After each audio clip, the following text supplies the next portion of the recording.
Hey builders, real quick before we get started, did you know that we had a YouTube channel? So if you ever want to see the video version of this podcast, plus get access to all kinds of other video shorts and trainings, all for free, just look us up on YouTube. We're at Mind Steps on YouTube, and I would love to see you over there. Okay, now on with the show. You're listening to the School Leadership Reimagined podcast, episode 222.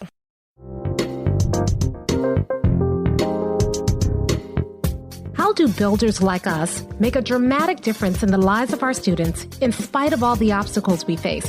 How do you keep your vision for your school from being held hostage by resistant teachers, uncooperative parents, ridiculous district policies, or a lack of time, money, or resources? If you're facing those challenges right now, here's where you'll find the answers, strategies, and actionable tips you need to overcome any obstacle you face. You don't have to wait to make a difference in the lives of the people you serve. You can turn your school into a success story right now with the people and resources you already have. Let's get started.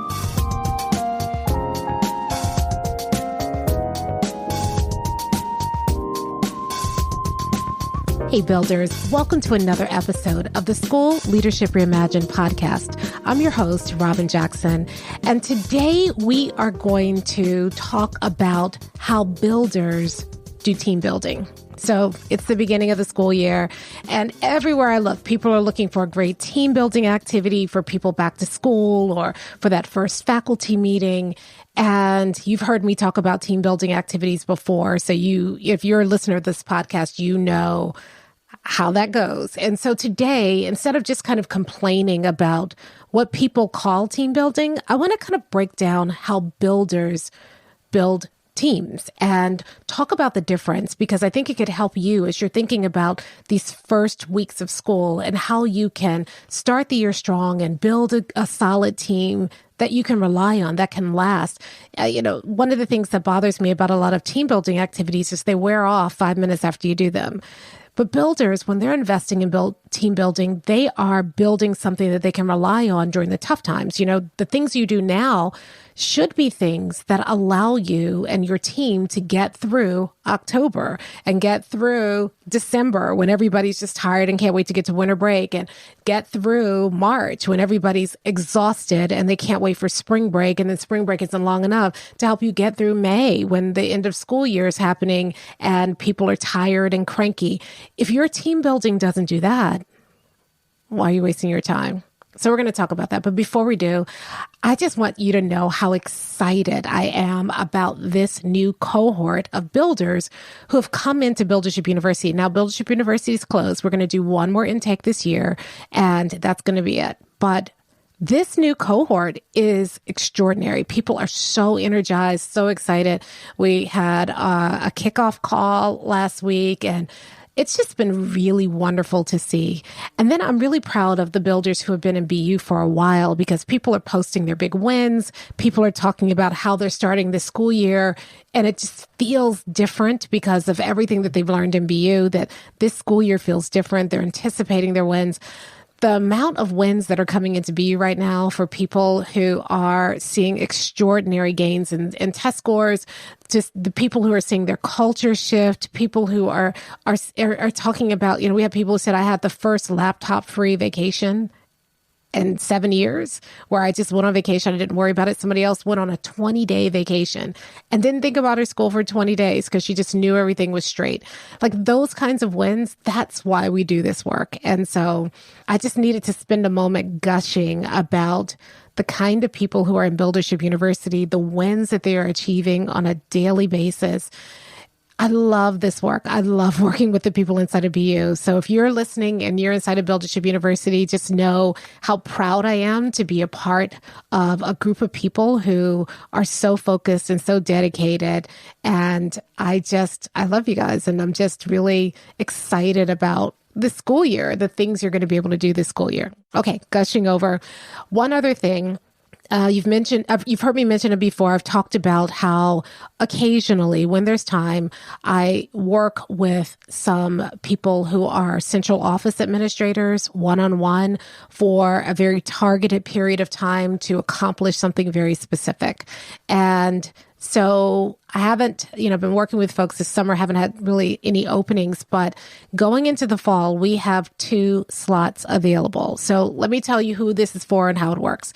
If you are a central office administrator, if you run a department, if you are a deputy superintendent, if you are a, director of teaching and learning, if you are an associate superintendent of X, or if you are a superintendent of schools, Buildership University is really focused on principals and people at the building level, but there are things that we have in Buildership University that would serve you. So if you are in a central office position and you are coming back to school and you're working with your team, but your team feels all over the place and you don't really have direction or organization for your team and you really kind of want to get your team on the same page, or you are in charge of several schools in your district and keeping track of those schools and what they need and getting all of the schools under your purview focused in the right direction and making sure that they are making progress.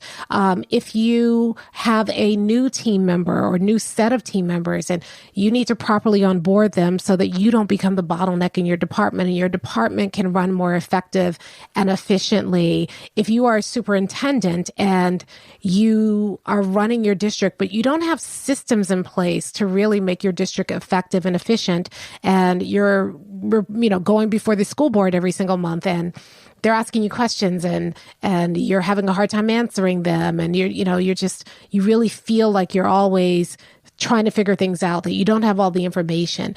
We have systems that we can help you put in place to support you. So if you're interested, just send us an email to info at mindstepsinc.com and say that you're interested in coaching. Usually the coaching happens for a month.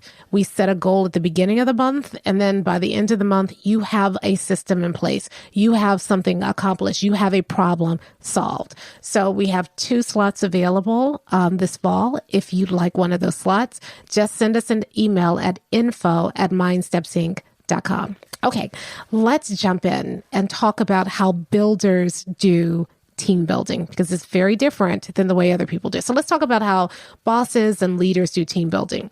Usually what happens is we only really think about team building at the beginning of the school year when everybody's back and we have some time to fill. We have, time with our teachers, and we want to do something so that everybody starts the year off enthusiastic. So we find a great inspirational video to show people and then have some conversations around it. We try to figure out some inspirational activity that people can participate in that gets people excited about the school year and creates this kind of bond in the room, maybe even makes a few people cry. We look for some fun activity that we can do for everybody, whether it's serving them breakfast or, taking them rock climbing or axe throwing or just having some sort of happy hour after the pre-service week where everybody kind of gets together and we treat and people can, kind of let their hair down and enjoy each other and talk and bond. And listen, I don't have a quarrel with any of those things. Here's my quarrel with those activities. When you do them, those activities are designed to make people feel good in the moment. Right? So they are nice to have. It's like, I like a happy hour. I don't drink, but I like a happy hour as much as anybody. I like sitting around talking to people and nibbling on fried food and hanging out and getting to know people on a personal level because we don't often have time to do that. I love a great inspirational video. I was at a speech about a month ago and the speaker told this great inspirational story and I shed a tear or two. But, once we left the room, I was back on focus on my work, right? So I love those things. But if we are looking to those things to create the kind of bond in our staff that gets everybody on the same page and everybody focused on doing the right work the right way for the right reasons, those things will fail you every single time. And so it's not that builders don't do those things, but builders don't look to those things, those activities to help create that bond, to help create that team in their schools. Now, when you really think about it, we call it team building, but that's not what creates a team, right? Like if you look at championship teams, they're not championship teams because they saw an inspirational video, or they did an activity involving chart paper and Post-it notes and colored markers. They're an amazing championship team because, first of all, they're very clear about what they want. They want the championship. So they have a common goal, and everybody understands that goal. So ask yourself this question. Do you have clarity around your goal? Do you have a common goal and everybody understands that goal? In most cases, the answer is no. So I don't care how many team building activities you do. Without that common goal, your team, there's nothing to pull your team together. What a lot of people are trying to do with these team building activities is they're trying to create a bond without the goal. And they say, well, of course, the goal is kids and, doing the best for kids, but nobody knows what that means. Or really, everybody has their own interpretation of what that means. So just because we're all here for the kids, that's not a common goal. That's very, very vague, open to interpretation. And if you peeled back the layer and said, what does that mean to you? Each person would give you a different answer. And you would realize that you're more divided than united, even though everybody says, hey, we're here about the kids. So you need clarity, right? So what builders do is they create that clarity around why we are here with, say it with me, vision, mission, and core values. And so with that clarity, that clarity around the vision, mission, and core values, you automatically create and unite people together because we now have a common goal. And the builder's vision, mission, and core values is different than the way that you were taught to create vision, mission, and core values as a leader. As a leader, your vision is blah, blah, blah, blah, blah, blah, blah, blah, blah, blah, blah.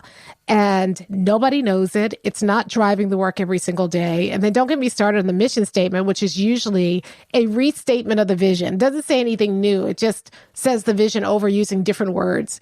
And then the core values, some schools have 10 of them, and none of them are non-negotiable. So they're just really belief statements.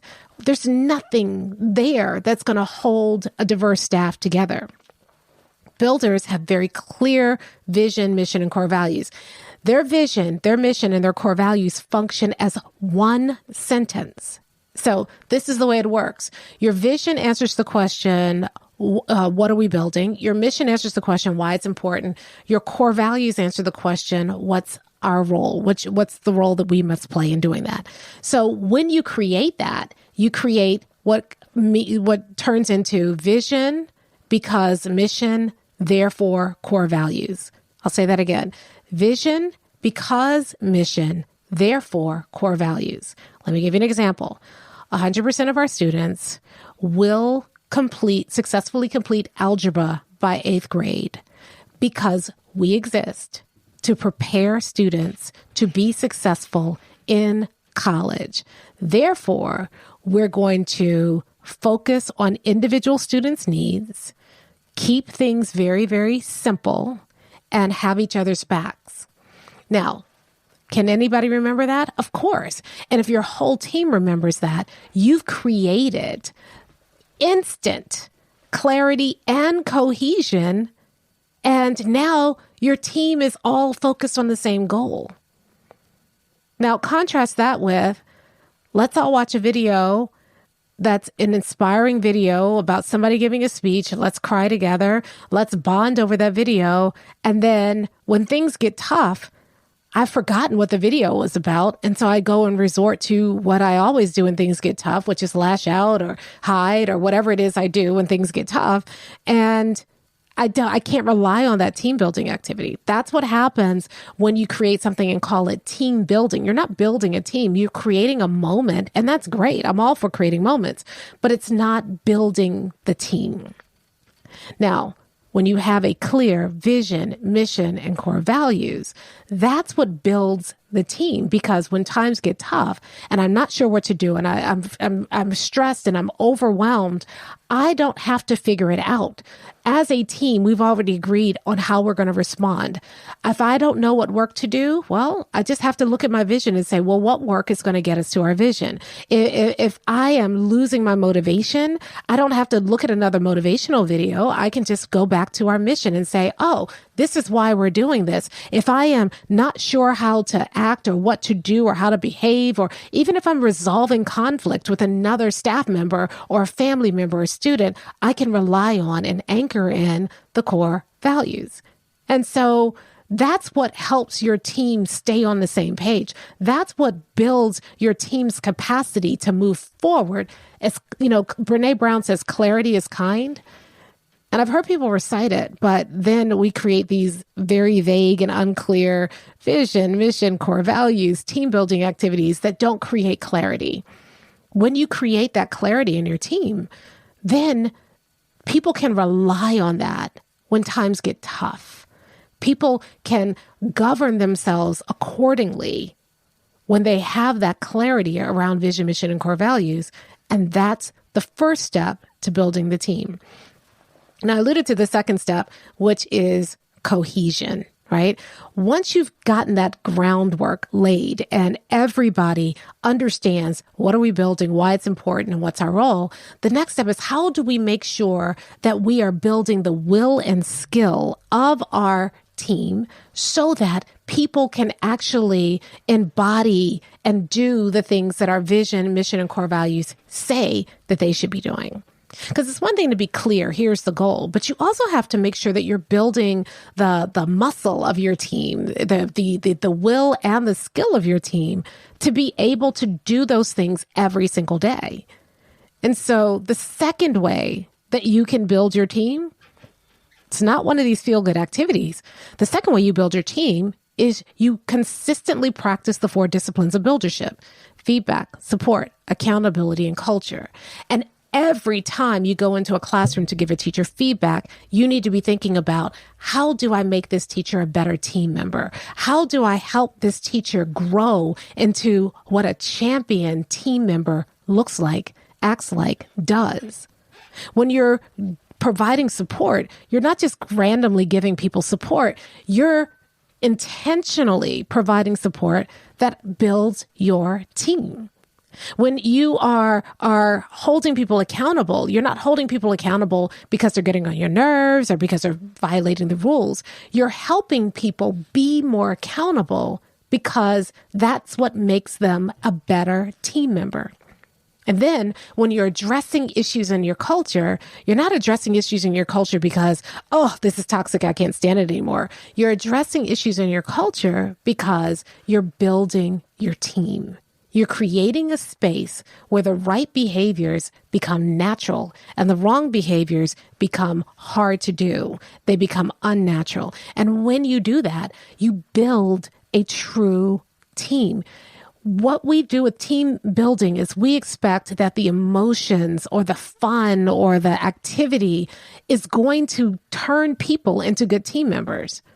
And it doesn't. We think, oh, if they just bonded together, maybe they wouldn't treat each other so horribly. But that stuff wears off. What lasts is when you actually build a team and give everybody a common purpose, clarity, and then you actually start building everybody's capacity to be high performers on the team you're building. Hey, Robin here, and I just want to break in real quick to ask you a huge favor. You see, I want to get the word out to everybody about buildership, and I could use your help. If you're really enjoying this episode, would you mind just going to your podcast platform and leaving a quick review? You see, the reviews get the word out. They tell other people this is a great show. Other people who have never heard of School Leadership Reimagined before can hear about it, and you'd be sharing the word about buildership. So would you mind just leaving a quick review? It would mean the world to me. Okay, now back to the show. It makes so much sense, and yet we hardly do it. We get in and give feedback, but we do it more because it's required. It's what we think we're supposed to do, rather than thinking about the feedback, the kind of feedback that we're giving. Is this feedback building someone into the kind of team member that we need to achieve our vision? Yeah, we give support. We have to do PD and all of that. We know that. But are we thinking about, is the support building this person's capacity to become the kind of team member who will help us reach our vision, and on and on and on. If you thought about it that way, there's a lot of stuff you're not going to do this year, and you're going to start to see there are a lot of things you need to be doing instead. And that's what builds the team. So the first thing you need is clarity. The second thing you need is cohesion, right? You've got to do things to bring people together. And those things are not reliant on people's emotions. Those things are reliant on building their will and skill, their capacity to be able to be the kind of team members that we need to achieve that vision, live out that mission, and embody those core values. Third thing you need after clarity and cohesion is you need to build competence. Now, this is not about individual competence. This is about our competence in working together as a team. And this one is so neglected.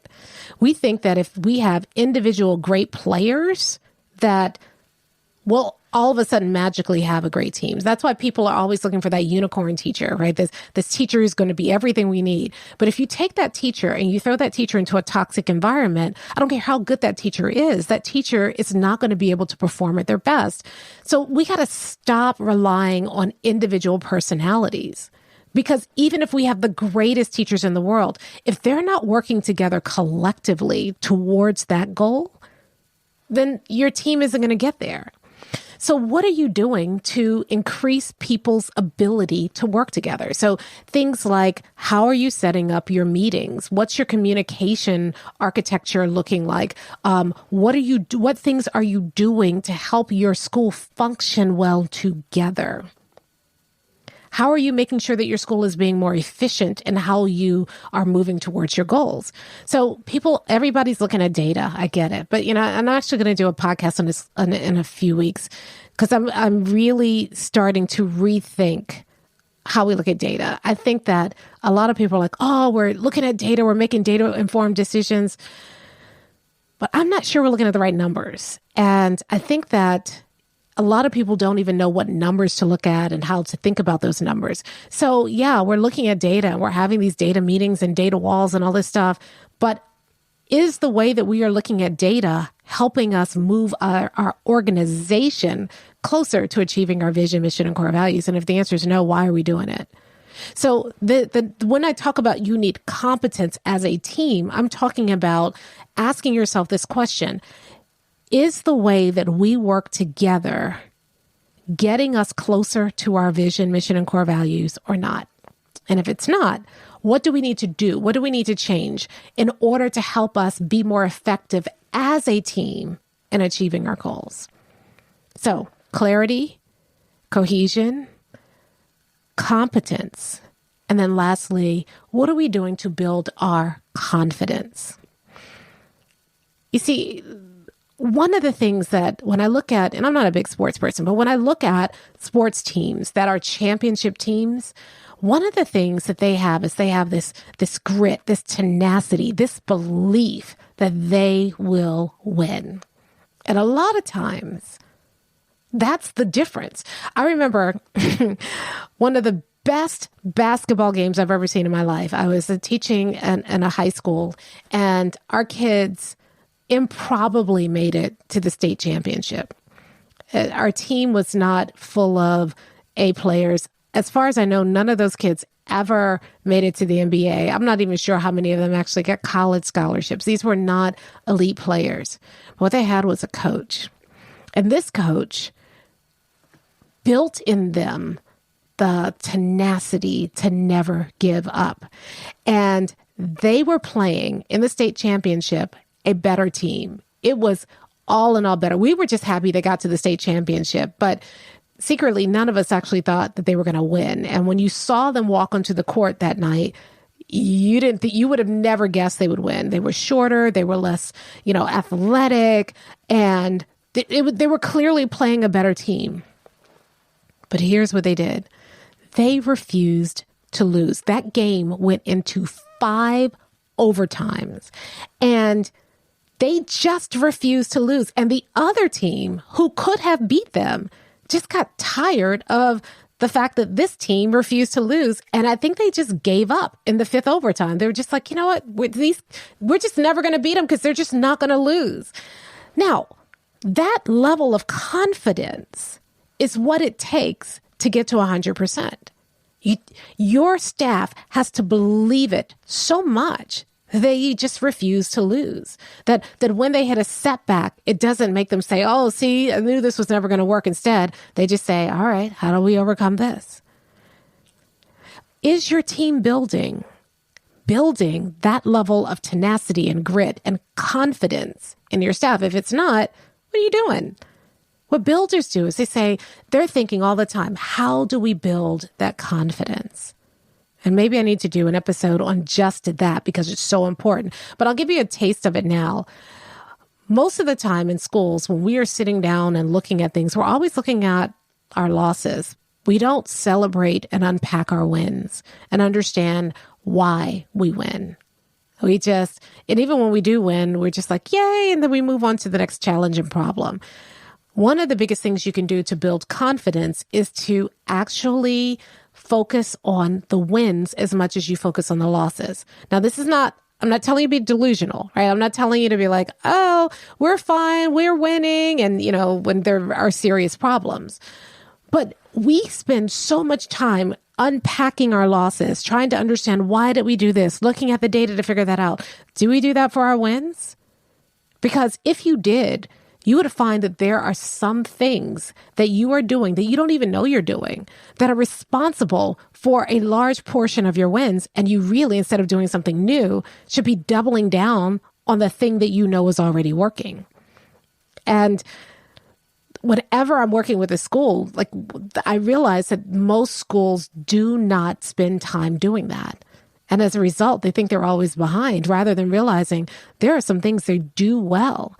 And if they did more of that, they could see more progress faster because they're already doing it. You don't need a new program. You just need to understand what you do well and why it works and do more of that in many cases. So that's one way to build confidence. Another way to build confidence is that the better you understand how you are going to achieve your goals, the more confident you feel. Most people have no idea how to achieve their goals. And so that's why we're always lurching from one thing to the next. We feel like we're guessing and we don't stick with anything long enough to really understand, okay, this works. We're not focused. One of the best ways to build confidence is to focus. In Buildership University, one of the things we do, one of the first things we do in level 1 is that we help you build a one plan. That one plan says, if all else fails and we did nothing else, these are the 7 things that we need to do as a school. And if we just did these 7 things, we could get to 100% success. Do you know how much that builds your confidence when instead of looking at 100% success and being intimidated by it, you actually say, no, here's how we're going to get there. And then you start doing those things and you start seeing results from those things. The people who've been in Buildership University for a while, it's funny because of the arc of their development. They start out in BU and they really struggle with that 100% vision. It feels impossible. But then when they sit down and say, all right, okay, let's just, for a moment, for kicks and giggles, let's figure out what would it take to get to 100%. And they see how simple it is. Oh my goodness. They have so much more confidence at that moment. And then when they go and actually do it and see these crazy results as a result of it, then they really develop the confidence, not just the builder, but everybody on the staff does. The parents, the students, the community, they begin to believe in that school as well. Because the school has a focus and a direction and a track record. So is your team building the confidence of your staff? And if it's not, why are you doing it? So let me recap. Builders are also doing team building stuff, but builders are intentional about the kind of team building stuff they do. So builders are doing team building to achieve 4 goals. First, they want to make sure there's clarity so that everybody knows the goal. Everybody knows what we're building, why we're building, and the role they play. Secondly, builders build cohesion. Once they have clarity around where they're going as a team, the next thing they do is they get everybody on the same page by building their will and skill. They do that through feedback, support, accountability, and culture. The third thing that builders do is they build competence, not individual competence, but their organizational competence. They make sure that they're doing things to make them work better as an organization, and then they're building confidence by staying focused on the right work and then reaping those results and then celebrating that. You want to do team building this year? Do those 4 things. Now, here's what happens if you don't do it, right? So I talked about clarity, cohesion, competence, and confidence. If you do not create clarity, you will end up with confusion. If you don't have a vision, mission, and core values the builder's way, then you end up with different people interpreting things different ways, and then nobody's focused in the same direction. You think you are, but you're not. And then that creates confusion, especially when you ask something of teachers or you hit a roadblock. People are trying to resolve it, doing the best they can based on the information they have, but nobody's clear about what we're building, why we're building, or why we're building it, or what our role is. Then you create confusion. If you don't have cohesion, you open yourself up for conflict. If you're not giving people the right kind of feedback, support, accountability, and culture to help them be the kind of team member who can actually achieve that vision, mission, and core values, then what you have is you have people going rogue, you have people doing their own thing, and that creates conflict.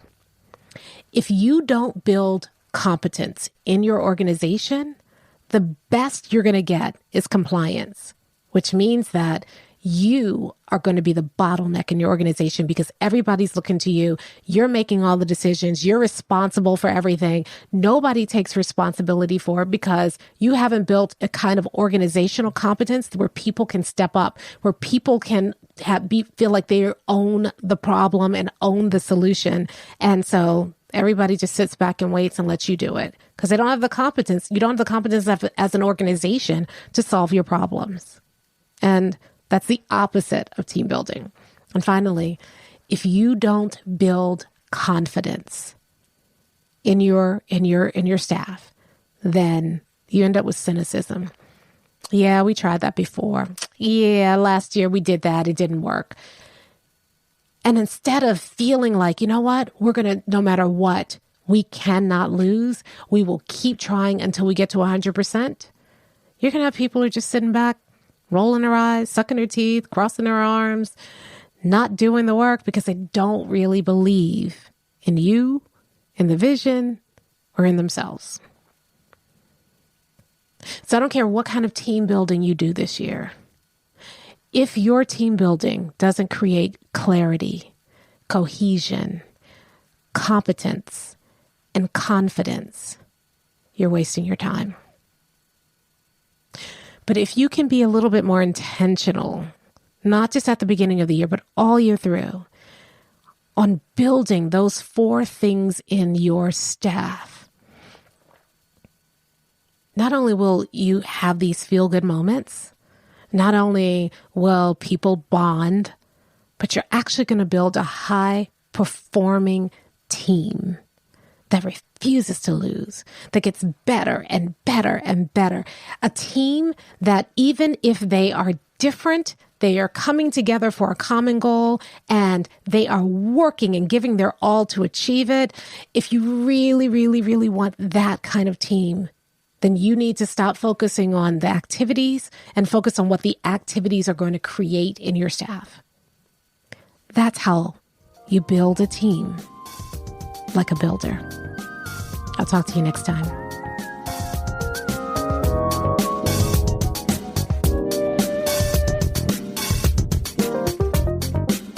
Hey, if you're ready to get started being a builder right away, then I want to invite you to join us at Buildership University. It's our exclusive online community for builders just like you, where you'll be able to get the exact training that you need to turn your school into a success story right now with the people and resources you already have.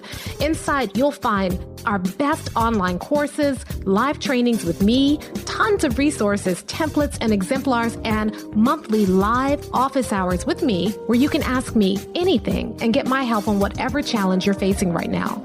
If you're tired of hitting obstacle after obstacle and you're sick of tiny little incremental gains each year, if you're ready to make a dramatic difference in your school right now, then you need to join Buildership University.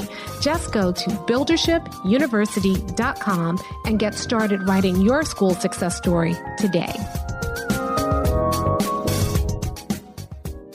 Hey, this is Robin, and thanks for listening to the show. Now, if you really enjoyed the content, would you do me a favor and share it with somebody else? All you need to do is pull out your phone, click on the little 3 dots next to the show, and you'll see an option there to share the show. Click that and send it to somebody else who could really benefit from what you learned here today. Not only are you going to look like a rock star, but you're going to be helping out somebody else who really could use this information. Plus, I will be so grateful. So just go ahead right now, click on those 3 dots and share the show. Thanks for listening, and I'll see you next time.